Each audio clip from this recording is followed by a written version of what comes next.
Apparently, there are new Epstein emails that reference Trump that just released. Listen to this. This morning, the bombshell release of what House Democrats say are emails to and from deceased convicted sex offender Jeffrey Epstein, several referring to President Donald Trump by name. In an April 2011 email released by Democrats on the House Oversight Committee, lawmakers say Epstein wrote to his now convicted accomplice, Ghislaine Maxwell, 3 years after pleading guilty to sex crimes involving a minor. Oh, boy. Telling her... Okay, so when did he plead guilty to that? Was it 2016, maybe? And then he died in 2019? So he wrote an email to her 3 years after being convicted? I'm trying to understand the timeline here. All right, so what did the email say? I want you to realize that that dog that hasn't barked is Trump. Unnamed victim spent hours at my house with him. He has never once been mentioned. According to the released emails, Maxwell... Holy shit, dude. So Epstein personally, specifically implicated Trump, who spent hours at the house with young girls. Am I understanding this correctly, or otherwise trafficking victims? Bonds, I have been thinking about that. But this summer, in a recorded interview with the Department of Justice, Maxwell told Deputy Attorney General Todd Blanche, the president's former lawyer, she never witnessed Trump act inappropriately. I never witnessed the president in any inappropriate setting in any way. The president was never inappropriate with anybody. In the times that I was with him, he was a gentleman in all respects. I mean, that doesn't even sound like Donald Trump, so... You can't say that with a straight face and expect anybody to believe you. After that interview, Maxwell was moved to a minimum security prison camp, prompting criticism she received special treatment. Committee Democrats also releasing this January 2019 email, where Epstein corresponds with author Michael Wolff less than 6 months before the financier would be charged again. You want to hear something really crazy? I'll show you a video from Michael Wolff in a second. Just keep listening. This time with trafficking of minors. Discussing President Trump's repeated claim he kicked Epstein out of his Palm Beach club, Epstein writing, Trump said he asked me to resign, never a member ever. Of course, he knew about the girls as he asked Ghislaine to stop. In This Morning, author Michael Wolff telling ABC News the emails were an attempt to get Epstein to talk about his relationship with Trump, and that Epstein always maintained that he was never a member of Mar-a-Lago. Trump never kicked him out. Oh, this is a lie then, right? I mean, I think we've established that this is just a blatant, flat-out lie. And Epstein insisted the basis of their falling out was instead over a real estate deal. President Trump has denied any knowledge of Epstein's alleged crimes. It's a hoax. It's started by Democrats. After Epstein's arrest in 2019, Trump said he hadn't spoken with him in 15 years. And earlier this year, Trump claimed the reason he banned his one-time friend from Mar-a-Lago in the mid-2000s was because Epstein stole Trump's club staff, including young women. He took people, and because he took people, I said, don't do it anymore. You know, they work for me. And he took, beyond that, he took some others. And once he did that, that was the end of him. I didn't like, when they steal people, I don't like it. And no response yet from the White House on the release of these emails. Meantime, right up here on... Of course, one of the quote-unquote women that he quote-unquote stole was Virginia Giuffre, I think is how it's pronounced and is the name.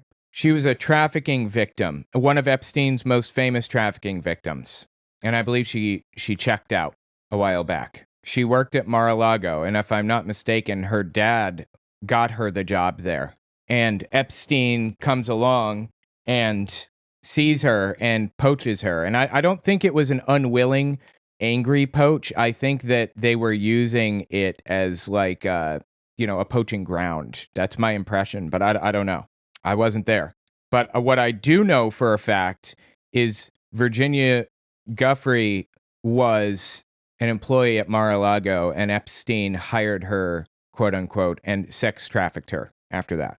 Capitol Hill. In just hours, Speaker Mike Johnson will swear in Representative-elect Adelita Grijalva. The Speaker has prevented her from 7 weeks now from taking her seat. She says one of her first orders of business will be signing that petition, providing the last signature it needs to force a vote on the House floor for the release of thousands of other pages of the Department of Justice's Epstein records. Once she does that, the clock starts ticking down to that vote, expected in the coming weeks, George. So the whole thing's going to come crumbling down. Now let's talk about Michael Wolff. This is, I believe, Epstein and Trump's personal biographer, if I'm not mistaken.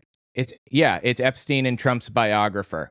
And he's been their biographer for like 15, 20 years, following him around. He's got hundreds of hours interviewing them, asking them stories about their life, so on and so forth. And he wrote books about both of them, I believe. Now listen to this.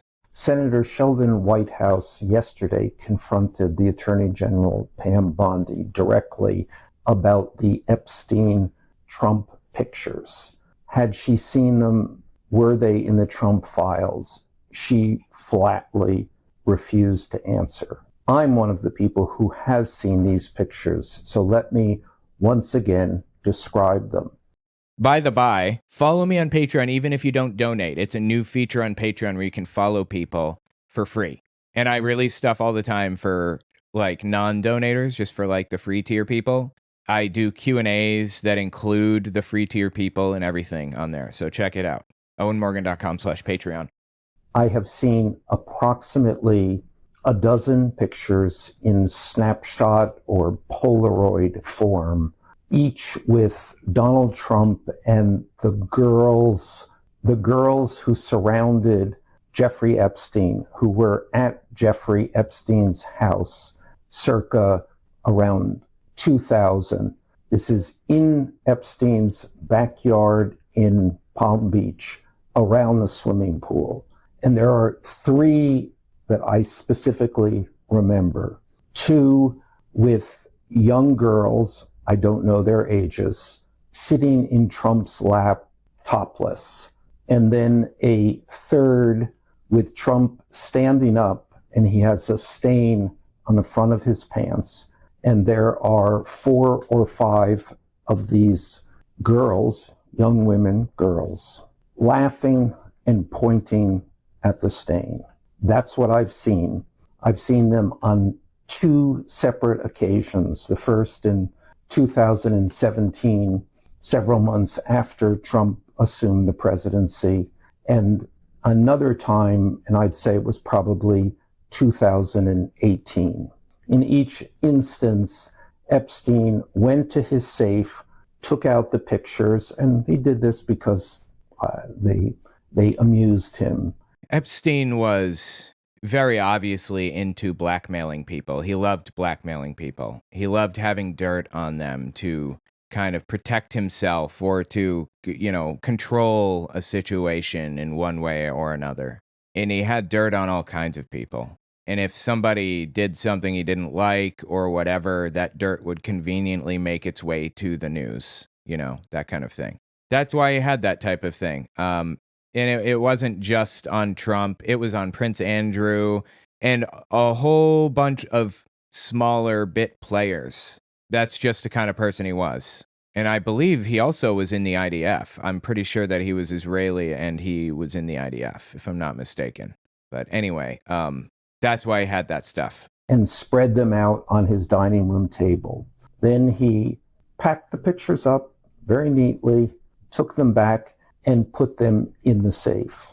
Now, I don't know if they were in the safe when the FBI came in July 2019 and emptied the safe, raided the house and emptied the safe. But it would not be a far-fetched assumption to assume that they were, and that now, today, they exist in the Epstein files. So there you go. That is Michael Wolff, Epstein's personal biographer, describing seeing images of Trump with young girls, and they're pointing at a stain on his pants and laughing. I don't know how anybody could possibly say that Trump was not directly involved in what Epstein was up to, or at the very least, a client. I don't know how anybody could say that with a straight face. And I really hope we get those files, honestly. Republicans this entire time have acted like Democrats didn't want the files released. No, release them. I've wanted them released this whole time. It will be the Republicans' undoing that they screeched like banshees, claiming that the files contain like Democrat, like lists of Democrats who were guilty or whatever. It will be their undoing because, as it turns out, it was Republicans in those files the whole time. Anyway, tell me what you think about it in the comments.